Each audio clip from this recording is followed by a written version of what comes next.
Hey, what's good, y'all? Welcome to the Pull Up Show. I'm your host, Mr. BJ Matthews, aka B. Just before we get started, follow us on the YouTube page, the Pull Up Basketball Podcast. Like, share, subscribe. All of our YouTube videos, hit that like button. Y'all coming here. Let's get it popping. All right, car conversation with B. Jizzle is back in effect again. You know what I'm saying? Trying to get at least one or two of these a day. But I want to chop. What the hell? I want to talk to y'all a little bit about. Y'all hear that? I want to talk to y'all a little bit about a different topic, a different feeling. Y'all get a chance to see where my intimate thoughts go and things of that nature. And I want to go into a topic concerning media narratives, right? And how a lot of people tend to quote unquote fall for them and, you know, quote unquote, you know, attach themselves to them. And that's how powerful it is to, you know, create a narrative. That's why they call me the narrative killer. Right? They call me the narrative killer. Don't ask me how I got it. I got the name. Destroy narratives and destroy certain things that ruin players' careers. So I came across, you know, a few players, you know, even throughout my time, you know, watching basketball, where I think it's a good time for us to kind of, you know, talk a little bit about this subject. Now, for years, I've been watching and playing basketball since the 2000s. I've been watching since I was, you know, in the 2000s. That was my era. You know, played at, you know, all different types of levels, right? So when I look at this whole topic, I'm like, okay, there's a few players that come to mind. One guy is Russell Westbrook. For those of you guys who do not know, Russell Westbrook is on a 3-0 streak as a starter for the Denver Nuggets, right? He got moved to the Nuggets from the Clippers in the offseason. And they're playing really well right now. It's him starting. And Jamal Murray got a concussion. He's in concussion protocol, so he's been out for the last few games. And I watched the game against OKC. They won last night. And Russell Westbrook was very, very big impact on that team. Shout out to my man, Oh What Up Cuz 23, for making that crazy video last night.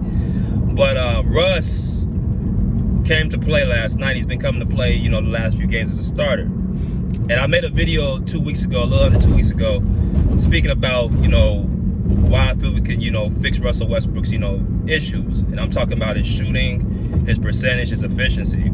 Because, again, narratives, people are posting all these different screenshots about him shooting like 1 for 8 or, you know, 2 for something, whatever, just bad shooting percentages, right? And saying, okay, this guy's washed. And I keep saying, no, he's not washed. First off, do you understand what wash means? Wash simply means you can't even step on the floor and you don't even look like an NBA player no more. When you score 29 points and have 6 rebounds, 6 assists, I don't care who it's against, you're not washed. That means you're still an active, good player in the NBA. What I told Russell Westbrook he needs to do is start being more confident in shooting. If you guys don't know, Russell Westbrook in his heyday with Oklahoma City, he was a very, very efficient mid-range shooter. He was an 80% foul line shooter. I'm going to say it again. He was an 80% foul line shooter and an efficient mid-range shooter. Now, if you was to tell somebody that now, they look at you like you was stupid, because over the last few years, Russell Westbrook's shot has pretty much went away, which always was confusing to me, because as you get older, your shot's supposed to get better, not worse. So I said, okay, well, if his shot is getting worse and he's not shooting the ball how he's supposed to be shooting it, sorry, I had a call. Is he shooting the ball he's not supposed to be shooting it? That could only just mean to me it's just a lack of confidence. Now, why do I say lack of confidence for Russ? Well, if you guys don't remember, he got moved to the Lakers back in 2021. And ever since then, his career went down. And a lot of it has to do with a guy named Skip Bayless, who basically has thrown shame on his name with blooper videos and things of that nature. And it's pretty much, you know, slimed into the heads of a lot of people that Russell Westbrook is just this bad basketball player, right? So it hurts when you have people in the media who ain't never touched the ball, who have no basketball experience. And I'm not saying you have to play ball, but if you talking about NBA players, you need to know what you're talking about. I came to the conclusion that there was a lot of personal animosity between Skip and Russell Westbrook. And then Skip comes out and actually confirms my thoughts, because y'all don't know Skip is from Oklahoma and Russell Westbrook used to play for the Thunder. And apparently Skip got death threats because he used to troll Russell Westbrook. They have a long history with each other. And Russ has never really even, if you guys see, he has never even responded to Skip Bayless. Never been on his show, never spoke out his name, nothing like that. But Skip has continuously took shots at him, poked at him. And that's a person that has a problem with you. So that's been what's been happening really since the Lakers. He's always played the same way. He's always played fast. He's a high usage player. He makes mistakes. But he's also going to, do a lot of great things for your team. He's going to get rebounds. He's going to score the ball. He's going to assist. He's going to play defense when it's needed to play. He has a lot of great things for your team. Now, I think a lot of people got spoiled with that whole triple-double shit because you see that when you see it so many times, you can tend to, get spoiled by it. And what Russell Westbrook was doing for a number of years, getting that triple-double, is not normal. Okay, that's not a normal thing for you to do. But when you see it over and over from the same guy, you get spoiled by it. Oh, he had 25, he had 10, he had 12. Oh, that's just him padding his stats. So why ain't everybody else doing it? In this day and age, you can do it better because it's not as much defense. But back in the 2010s, when Russ Westbrook was coming to the league, there was a more physical league at the time. And so if you're averaging those numbers as a point guard and filling up the stat sheet, you're exerting a lot of energy. You're exerting a lot of effort on the court, which a lot of people can't do. At 35, 36 years old, Russell Westbrook still is faster, stronger, and more athletic than about 80 to 90% of the point guards in the league. I'm not even kidding, right? You got who? Ja Morant, De'Aaron Fox.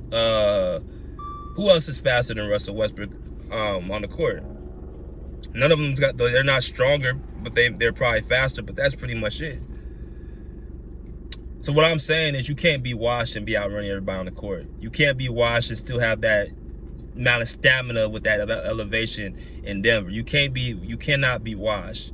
But that's been a notion towards Russell Westbrook because of, people like Skip Bayless in the media. See, back in the 2000s, it wasn't that easy to make up a narrative and people believe it unless you gave them what they call an interview. You couldn't just write stories about it. You can write stories, but you couldn't really get a lot of, reporters, say a bunch of nonsense unless they're just writing a column. But now you can a person can make a quote or make a tweet, or you go on an interview, give them a sound bite, and they'll just take that and make it as the entire conversation. That's why people and players have to, be very aware of who they choose to give an interview to, because they can twist it up. They have twisted up Russell Westbrook's career to make it seem like this guy is just not an NBA player no more. And a lot of people have fallen for it. So that's the one person that came to mind since the Lakers, since he left the team, and since he quote unquote played with LeBron, he can't play basketball no more. But yeah, that's one player. Another player is James Harden. The narrative that James Harden always chokes. Now, I have talked about James Harden in the past. I've said there's some things I do not like about James Harden. But I'm going to be honest. James Harden in this past decade is probably one of the top 5 players of this past decade. You got Steph Curry, you got Kawhi Leonard, you got Kevin Durant, you got LeBron James, and then you got James Harden. You got Russell Westbrook over there. You got Paul George in there. You got Damian Lillard, you got Kyrie Irving, you got a bunch of players from the 2010s who are there as well. But those 5 I just named are the top 5 players of this past decade in my personal opinion. So Russell Westbrook belongs in there. So at the end of the day, that's what I see. Now, James Harden has faced a lot of heat for not being able to, get over the hump, getting a championship. So, because of that, people look at James Harden as just a choke artist. When in reality, he's a player that has faced a lot of dynasty teams, like the Spurs, like the Golden State Warriors, and those are the teams he was losing to in Houston, right? But he's had a lot of great successful seasons in Houston. Not just in Houston, but in his entire NBA, never missed the playoffs. He has faced teams in the playoffs where he would, they've keep gotten the job done. beat teams like the Utah Jazz, like the Portland Trailblazers with Damian Lillard, Utah Jazz with Donovan Mitchell, you know what I'm saying, Russell Westbrook at Oklahoma City Thunder. I mean, because he's basically made it where he's beat some, you know, very good teams. He hasn't always been just losing every single round. And the teams that, you know, he basically ran into were, you know, more so dynasty caliber teams. Now, what I will say about James Harden is when he faces a player, there's always going to be a player that seems to always have his upper hand, a la Steph Curry, a la Kevin Durant, a la Kawhi Leonard, this, that, and the other, and he just doesn't get over the hump. But that's, everybody can't win. Everybody can't win a championship. But James Harden, the narrative on him is just he's just always been a choke artist. And that's just something that people run to, and they just talk about as if he's never done anything. He's never accomplished anything. They don't talk about when Chris Paul got injured in 2018, and he was second. He was a game away from taking out what's his face, Steph Curry and the Golden State Warriors. Had Chris Paul not popped his hamstring in Game 5, they were up 3-2 in that series. So it's easy just to say choke artist, choke artist, choke artist without putting any context in it. James Harden to me is a top 5, you know, player in the past decade. So you can't take that from him, and he has beaten some great players in his era. He's in his aura. He's one of the top. He was winning, like I said this before, he's an All-NBA first-team player, and he was a, you know, in about a stretch around his peak from about 2016, about 2020, he was All-NBA first team all 4 of those seasons with Steph Curry there in the Western Conference at point guard. Right? You can make an argument in his peak he was just as good as Steph Curry. He transitioned. What you guys see Luka Doncic getting credit and praise for, James Harden was doing the same thing, and to me at a higher level with more winning seasons, right?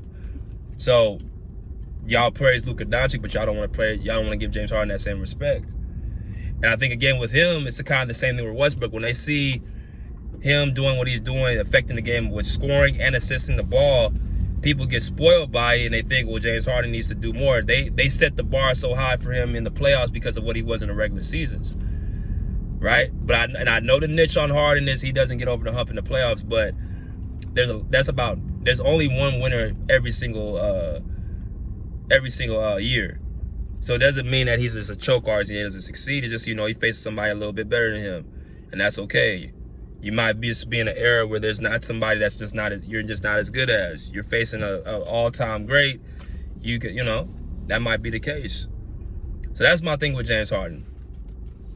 The next one is Paul George. PG never does this. PG's mentally weak. PG's soft. PG don't. Y'all know what my thing was about what PG is. I know what I'm going to say. But I'm going to kind of put it on the screen right now. Paul George has, first off, if y'all know Paul George, what he had about a little less than 10 years ago, he had that nasty knee injury, right, in the Olympics. Just the fact that he's still playing basketball and playing at the level he's playing at is a testimony in itself, which I've always echoed. If a player is mentally weak or just weak in general, you're not coming back from an injury like that. Take it from somebody like me, 2 torn Achilles. You can't be mentally weak if you come back from an injury such as your leg curling in half, right? But a lot of people that have all this talking and say, you know, listen to like the idiots on television, and they act like they could do something like come back from a season-ending injury where he missed the entire year and think they can do better. And they don't have no real concrete evidence to prove it. They just want to, you know, have a voice. It's always the ones that have less experience have to do the most talking, right? So going back to Paul George, you can't be mentally weak and have an injury such as tearing your leg in half. He tears his leg in half. They go to 2 conference finals. He goes to a conference finals in the Western Conference, which he had to prove that he couldn't be mentally weak because he didn't have his sidekick and Kawhi Leonard to help carry him. Can't be mentally weak in that sense, right? He, throughout the years, has proven that he can undergo pressure. Like even last night, even watching the game against us, the Clippers, the boos, he was being booed like crazy, and it didn't even affect him. It didn't even affect him throughout the entire game. He was still, you know, calm. He was still cool. He was still poised. He was still collected. None of that stuff bothered him. As a matter of fact, when he came out the tunnel, it was funny. They were booing him, and then he was actually like dancing to the boo. So he was just joking or being like lighthearted with it. But the narrative is that he's mentally weak and he's soft.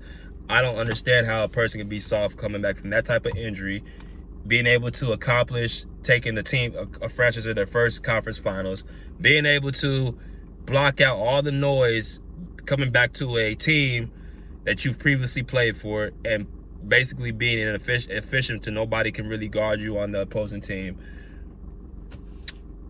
The narratives go on and on, and I don't know where that one specifically came from.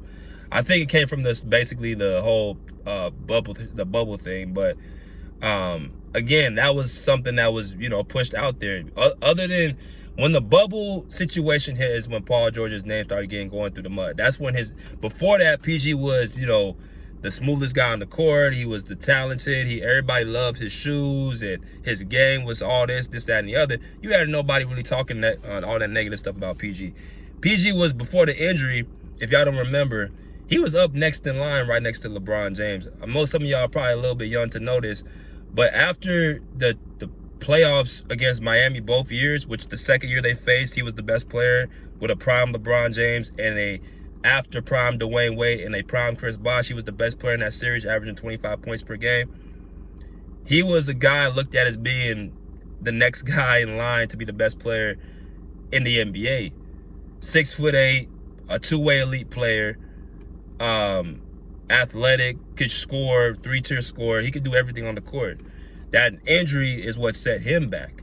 But for him to come back from that injury and be able to perform and be a multi-time All-Star, 9-time All-Star, you know, multi-time all-defensive team player, one of the only players to have an All-NBA first team and All-NBA defensive team in Oklahoma City in 2019.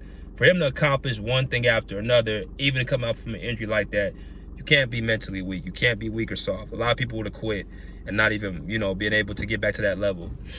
But those are three players. And I'm just naming people more so in my era. And the last one I'm going to go with is Kawhi Leonard, that he don't want to play. I'm going to say this one time and one time only. Players do not work out and train for them to sit out of the entire season. That does not work like that. It does not happen. Guy like Kawhi Leonard, who trains off season like hell, harder than anybody in the league. You've heard it from, you know, Skip Bayless. I'll listen to Skip Bayless on Kawhi, but you've heard it from other players around the league, how hard he trains. He just doesn't, you know, post it. If I'm an athlete and doing all that in the off season, there's no way in the world I'm going to not play and not want to play in the regular season when I have my family there, my friends there, the fans there, my jersey sales, my name being called out, all the baddies on the side. That's the fun part.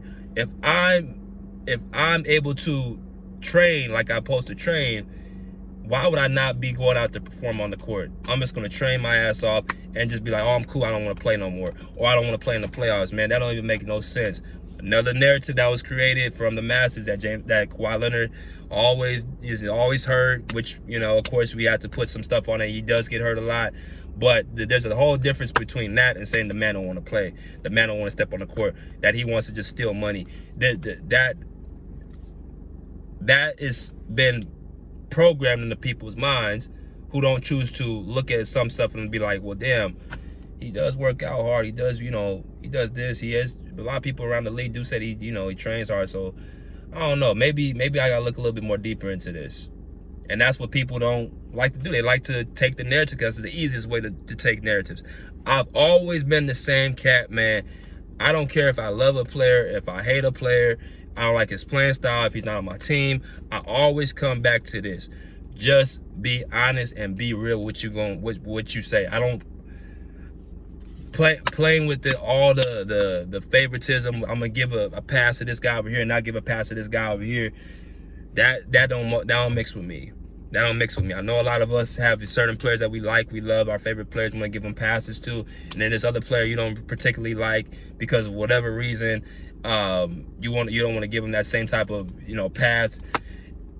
Hey, I don't roll like that. But I wanted to just give those 4 players. Those are 4 players that come to mind. You could say stuff like Steph Curry don't play defense, even though if you're watching the game, Steph Curry puts a lot of effort on defense. He doesn't have the physical gifts of, say, a Russell Westbrook to play defense like, that's eye-glaring. But if you watch the games from Steph Curry, he tends to stay with his man. He tends to shot contest. He tends to give all-out effort, which is what people try to make it seem like he don't play no defense or whatever. Now, if you put like a 6'8" wing on Steph Curry, or Steph Curry is on guarding him, yeah, you might have a mismatch, but somebody at his position, Steph Curry is usually doing a pretty solid job of guarding him. But again, this comes to watching the games and spending time on film and not looking at just highlights. Not looking at blooper reels from Skip Bayless speaking on Russell Westbrook because he can't stand him. Not looking at, I don't know, anything that doesn't give the full, story out, man. Like I said, man, I just want to put out there, stop with the narrative. The narratives are something that, people just want to draw up there to create their own conclusion, man. And, people got to start thinking and start thinking a little bit more out the box. But I talked a little bit enough, man. I'm about to go into this house. I'm about to be on, on my way to go and get something to eat. But until next time, pull up a seat, pull up a chair, pull up. Peace. Out of here like swim well.